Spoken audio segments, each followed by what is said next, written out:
On to new business. I am really pleased to have Lucia Panica, our guest. Lucia, you were with us 2 years ago this month, time of your promotion, as I recall, and maybe we'll make this maybe more often than every 2 years. But we're thrilled to have you with us. Those of you, I won't say much about Lucia because she's a known quantity or Director of Development Services, a big job, and she's brought with her a PowerPoint presentation to talk about our department, and then also welcoming Myra Schwarz. And Myra is the General Manager, and I think Lucia may say a little bit more. Looking at Myra's background with a significant experience at the City of Bradenton and GIS and some other things that are just absolutely relevant to, I think, the work that some of which Lucia is going to talk about. So let me turn it over to you, Lucia. And you know, it's a fisheye here and with our audience. So if you want to, I think it's best if you can sit over on this side. yep. Okay. Yeah, comfortable doing. Okay. Can everyone hear me okay? Yes. Wonderful. So I did bring, I think, 12 copies of the PowerPoint presentation. If anyone wants a hard copy, pass those around there. So thank you again for having me here. Like David said, it's been 2 years exactly since I've been here. So it's nice to see familiar faces and to see new faces as well. And like David said, Myra is here as well. Last time I was here, the general manager was Kevin McAndrew, and he also came and introduced himself. So we wanted to take this opportunity to have Myra come and introduce herself and say a couple of things about herself and her background. So we'll go ahead and start with that. Okay. Come here. Over here. Come over here first. Okay, thank you. Okay. My name's Myra Schwarz. I come to you work-wise from the city of Bradenton, where I worked for 7 years, progressively from doing GIS planning to being the general manager. There, it was a combined development services and planning together, second to the director, as I am here. So it was kind of a lateral move to a larger staff here. Prior to that, I did a number of things. I graduated from USF with a degree in geography with my major as environmental justice and minor in geology. So I was in physical sciences and environmental issues. And from there, I worked for the city of Gulfport for 6 years in 2 different stints as planner, which was interesting as another waterfront town, but smaller with 13,000 people. And a different demographic and different needs.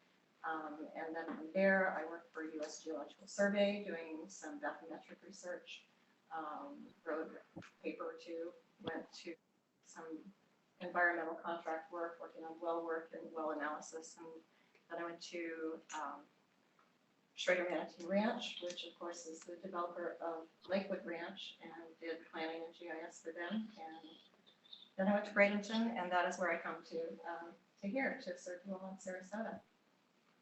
Great, thank you. Welcome. Thank you.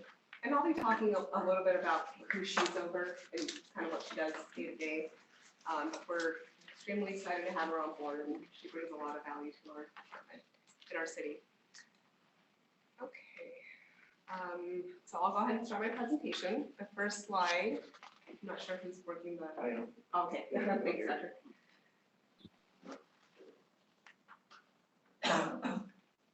Okay, so this is kind of an outline of what I'll be talking about, some points of interest, I think, for this group. First, I'll kind of do an overview of the Department of Development Services. Then I'll highlight some recent changes that have occurred.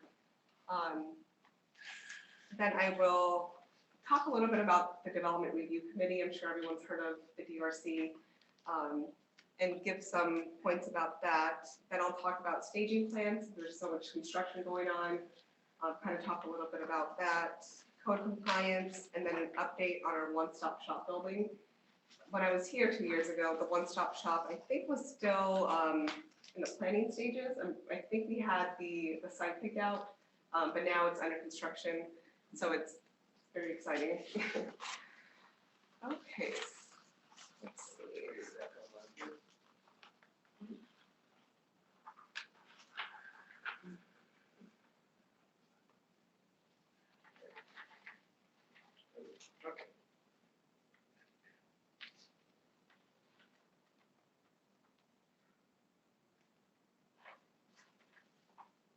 Here we go.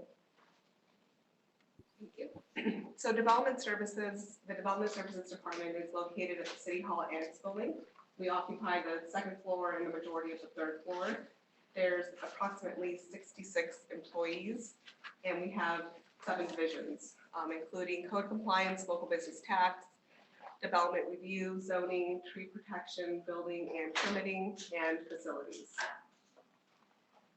The next slide is part of our table of organization. The next few slides are parts of our table. The boxes highlighted in yellow have additional employees under them. So you can see Larry is our building official. He's over our building and permitting divisions. And then Myra is over the rest of the department. So code compliance, local business tax, vacation rentals, zoning, development review, and excuse me, Larry's also over facilities. So you'll see that in the next slide. So there's Larry's, the next 2 slides are Larry's table of organization. So he is over, like I said, building, permitting, and facilities. And then each division has their own manager as well. And then Myra is over code compliance, tree protection, zoning, development review, vacation rentals, foreclosures. So I highlighted 3 recent changes that have occurred within our department. The first one is we created an interactive map for development applications that are pending.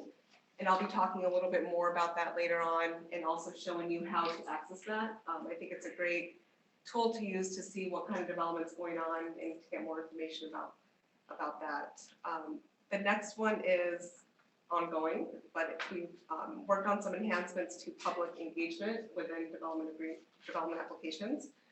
And I will talk a little bit about that further on in my presentation, but it's an ongoing effort with CCNA specifically to try to engage the public more in the process of our development applications, especially administrative review.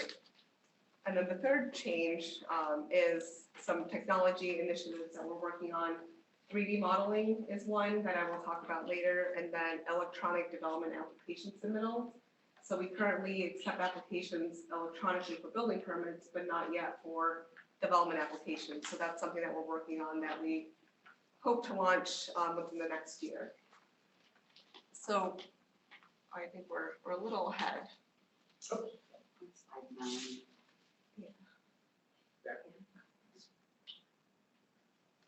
Yes, perfect.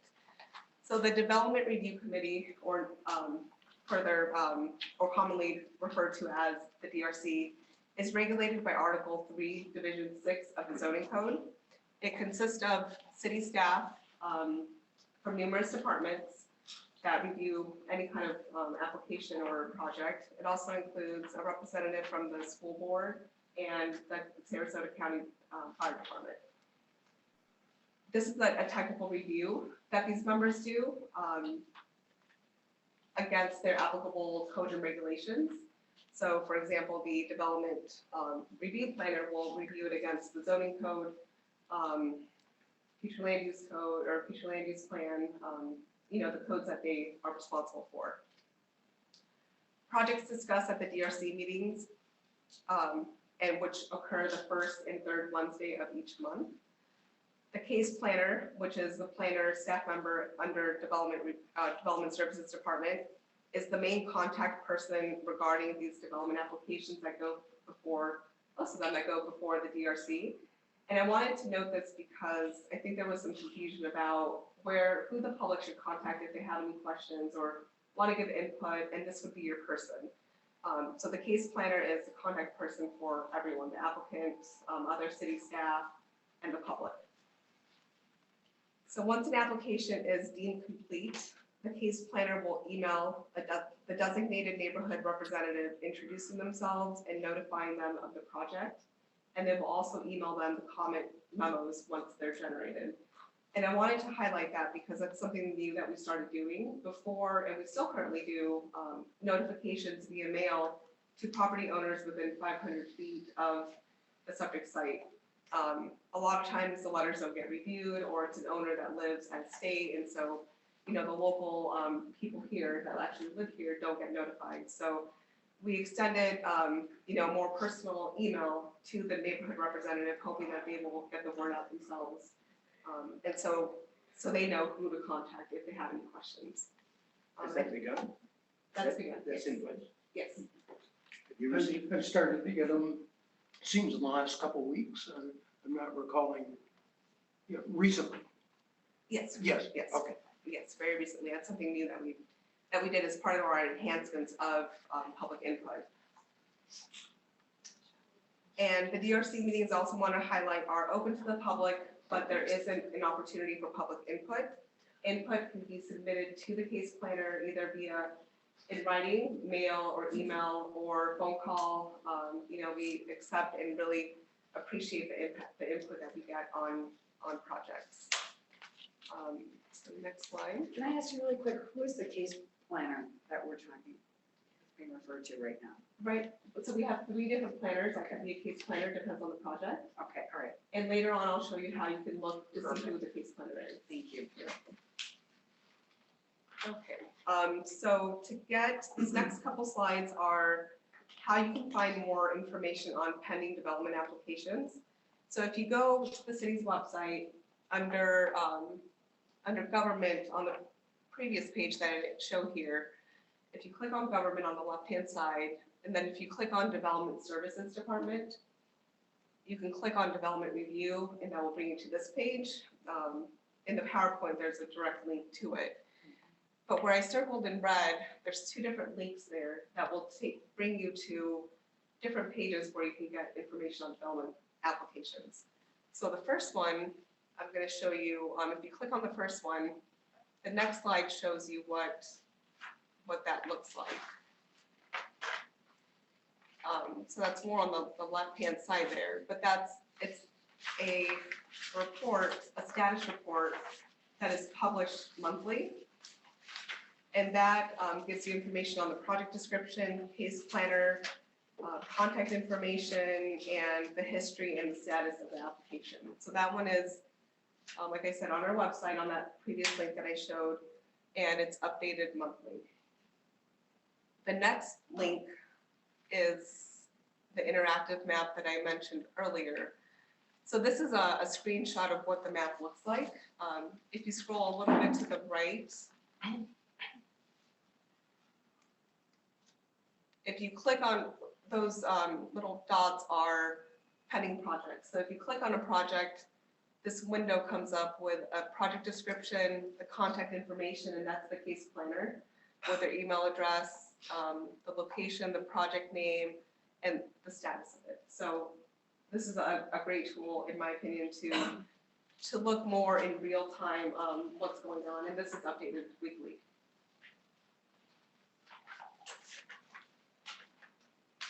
So the next slide.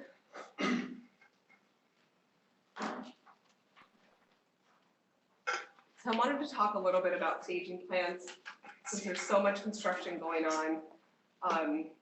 Just wanted to give a little bit of information about staging plans and how to find some relevant information. Staging plans are required for new commercial buildings, major renovations, and single-family homes over 5,000 square feet. The emphasis is on maintaining all operations within the approved site boundaries, minimizing impact on neighboring properties, and attention to erosion control, safety, right-of-way preservation, traffic mitigation, and parking regulations. So all of those items are reviewed during the staging plan process. The staging plan has to be approved and issued with the construction permit. So you can't get the construction permit without a staging plan. I know that sidewalk and road closures are something that are of interest to a lot of people. So there's an interactive GIS map. If you go on our main website, if you scroll all the way to the bottom, you'll see these 6 buttons here. If you click on the middle or the one highlighted in red, our GIS maps, that's gonna, the next slide will show you.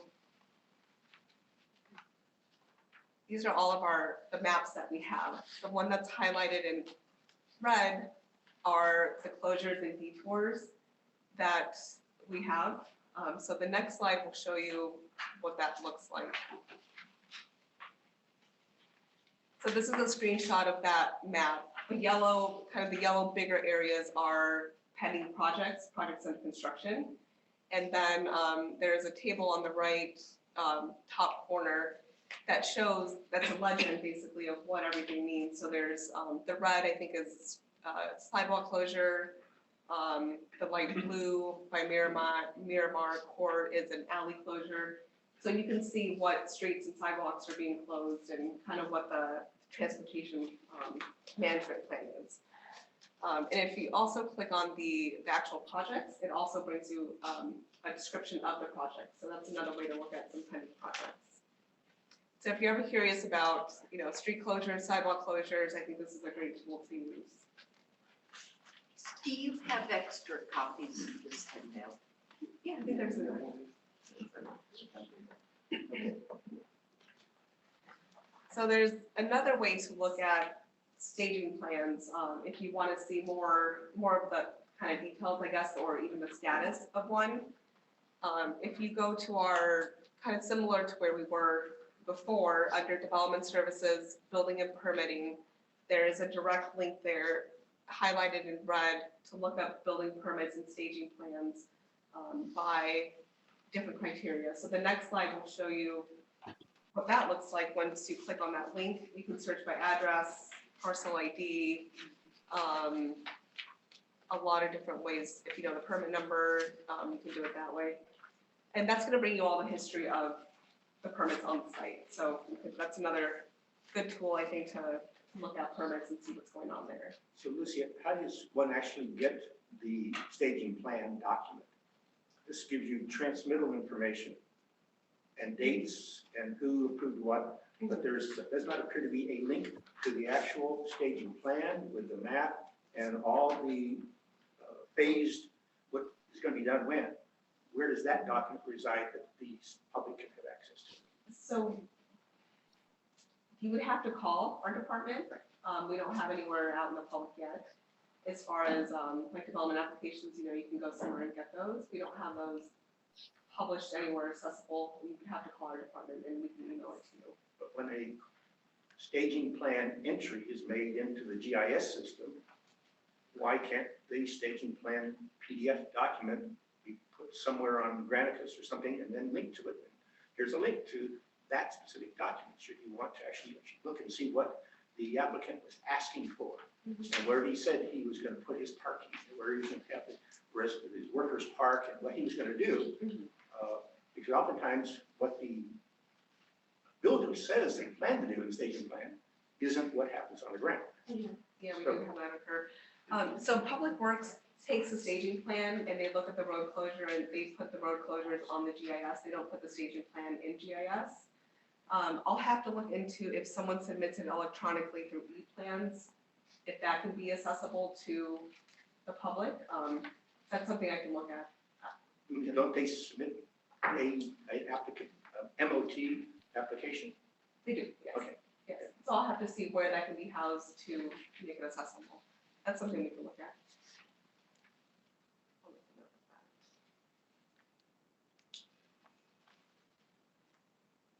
that. Okay, so I think the next topic is code compliance. Code compliance remains about 80% proactive and 20% reactive, meaning the complaints that they get takes about 20% of their time, 80% of their time they are actually out there, I don't want to say looking for violations because that sounds bad, but just making sure everything is in compliance. Wanted to talk a little bit about the City of Sarasota Click to Fix app that we have. The app is used to report problems such as potholes, broken sidewalks, tree limbs, parking meters, kind of anything that you see out on the public that is wrong. It's owned and managed by the IT department, but the submissions are responded to by numerous city departments, public works, parks and rec, utilities, et cetera. There's improvements to the workflows that are continuously occurring, but we are kind of limited to what the app can do in the different categories that the app has. This is kind of considered a temporary solution. The IT department is looking for something a little bit more permanent that can do more of what we need in fiscal year 25-26. So hopefully, we'll be able to do a lot more in the coming future. Code compliance requests can't be submitted through Click to Fix, and that's mainly because we can't accept anonymous complaints. We have to have contact information, and Click to Fix doesn't have that capability. So if you do go to Click to Fix and want something that's code compliance related, it would just bring you to our online portal. So there is a direct link to it, it's just a different platform. So Lucy, you're saying that the Click Fix could not add your name and address fields to make it non-anonymous? Correct. As an option, you can't add that? No, there's an issue with making that a requirement as well. We tried to look at that, but it just can't, it's very limited. So the next thing I want to talk about is 3D modeling. So currently the city is looking at the feasibility of 3D modeling. 3D modeling can help visualize the impact of proposed zoning text amendments, development applications, streetscape projects, etc. The initiative has been a multi-department effort with the planning department taking the lead so far. There's 3 phases that are envisioned with this project. The first phase is collecting the citywide data, which is the majority of the project. And then the next phase would be creating a 3D model based on that data that's been collected. And then phase 3 would be to plug in new projects. So the idea is once we have this formalized, when we have development applications and new projects that come in, we can ask them for a file that we can simply plug into this 3D model, and we can further analyze the impacts to the area. So I think it's going to be a really good tool during our review. The request for proposal, so RFP for the phase 1 portion of this project is proposed to be submitted around September of 2023 with a hope of entering into a contract December of 2023. So we're very excited about this. I know David was a big influence on getting this done. So we're very excited about this. And then my last update is on the one-stop shop, which is our new building. We're calling it the one-stop shop because the idea is that anything to do with development, code compliance, local business tax, things in that realm. The idea is that people can go just to one place and get everything taken care of. So that's what we call it, a one-stop shop right now. It's being currently under construction. It's being built on the north side of 2nd Street, opposite of City Hall. So it's very exciting to have that built. We're going to have all of Development Services Department in there, utility billing as well, Public Works Engineering, a utility engineer, and then the majority of the planning department. Willis Smith is a construction contractor, and the completion date is approximately summer of 2024. We're pretty much on that schedule now, I think. And so my next slide is some contact information if anyone needs to get in contact with any of our divisions.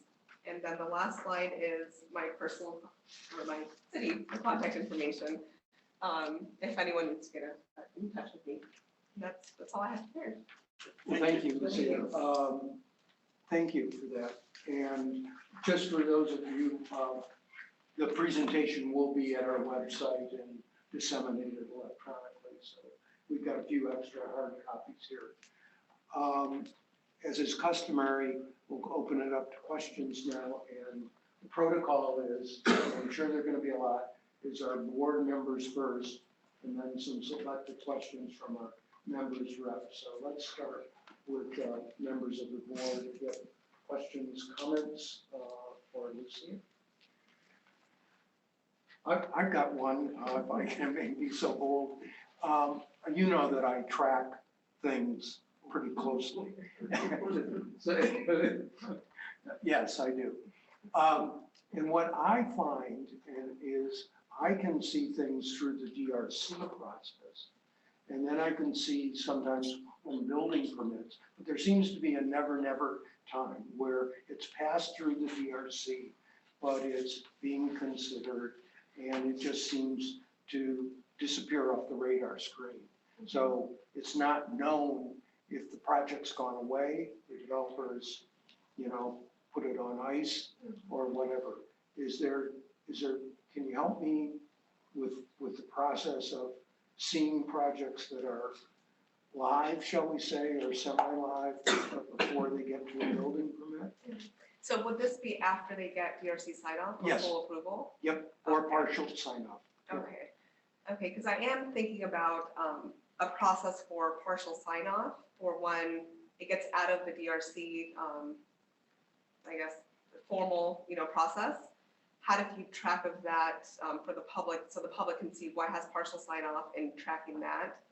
But unfortunately, once a project gets approved, sometimes we don't even know what's going on with it after, in that time between getting it approved and going to building permit. A lot of times they are trying to sell it off to someone else, or they're working on construction plans, or they just died and never comes back. So a lot of times we don't know either. Well, we can talk about this offline, but there could be an opportunity, because some of the stuff I'm kind of guessing on this, or it's had a site plan approved for 3 years, and then there's nothing, it's just no visibility. So, okay. Yeah, and a lot of times we have the same questions too. It's been something that's approved and then we just never hear back and it expires and that's it. So. Okay. Others? David, I have a question. Let's finish with the board first, okay? Oh, okay. I didn't think anybody else was asking. Well, I'll go to my allocation, but first of all, thank you very much for the presentation. And yes, significant improvements leading to public access. And as you know, we've been working with CCNA on how to improve meaningful neighborhood input. And I think having the case planner assigned, but having access to the source documents is the way for the public to read exactly what is being said, not what's in the newspaper or something else, and then form the questions and form their input meaningfully. So having access to that linked from things. So for instance, when we get a notice for a community workshop, used to be we got an email to us and they would have a link to the documents that would be appropriate for that background. That's not there today. So how can we get more of that, specifically around community workshops? The changes that were made last year seems to reduce the public access, primarily because the formal city official notices are sent from individual consultants and commercial companies that many of us, when we go through our mail in the mailroom, we pull out mail that's addressed to us from people we know, but people don't know who Joel Friedman is. They don't know, say, all the different engineering and plumbing companies that are out there that might be sending these official city notices.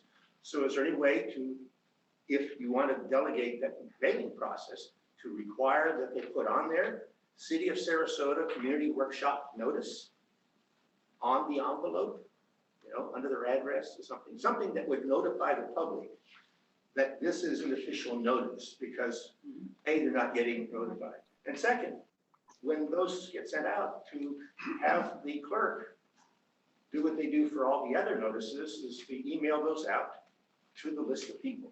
They have email notices. And that comes from the city. That way it's an email from the city as opposed to an email from XYZ consultant, which may not get through your filters.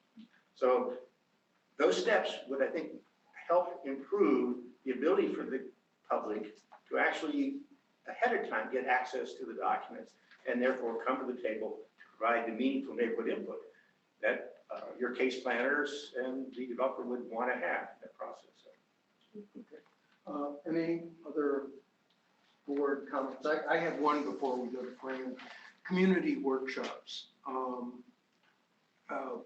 for projects that will have a bonus density requested.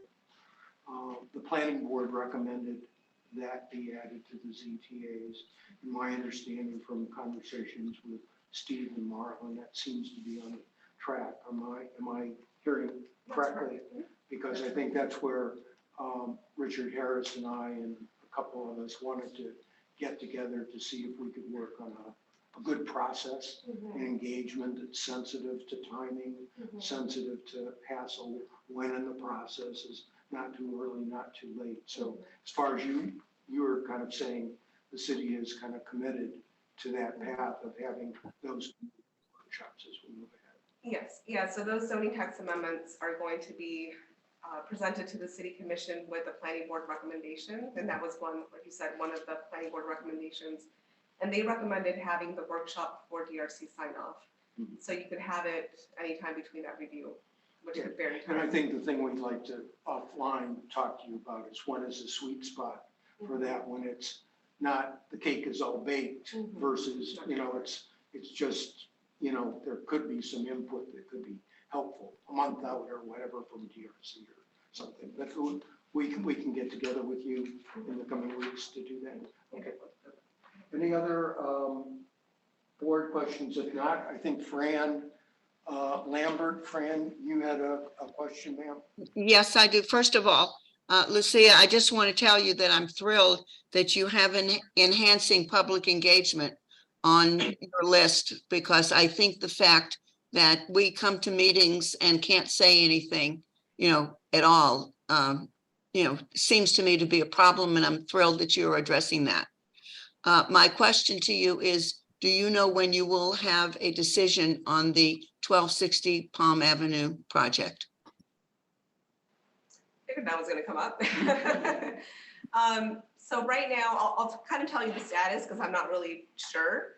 A lot of it is in their hands with addressing comments. So right now, the main thing are the 3 adjustments that they are proposing. One adjustment is going to require, unless they do a redesign, it's going to require a planning board public hearing. So we're still waiting to get that application submitted. The other 2 adjustments, we're waiting for some information to be clarified. So the thought is kind of, you can't make a decision on a site plan when there's some items that are not consistent with the zoning code as far as, what they need an adjustment for. So the idea is to get those adjustments, a decision on those adjustments first, and then to be able to make a decision on the site plan. So like I said, one of the adjustments requires a planning board hearing. So, I think that's going to have to occur before a decision is made on the actual site plan. And which one is that? The adjustment on the retail requirement. Okay, All right. all right. Thank you very much for your answer.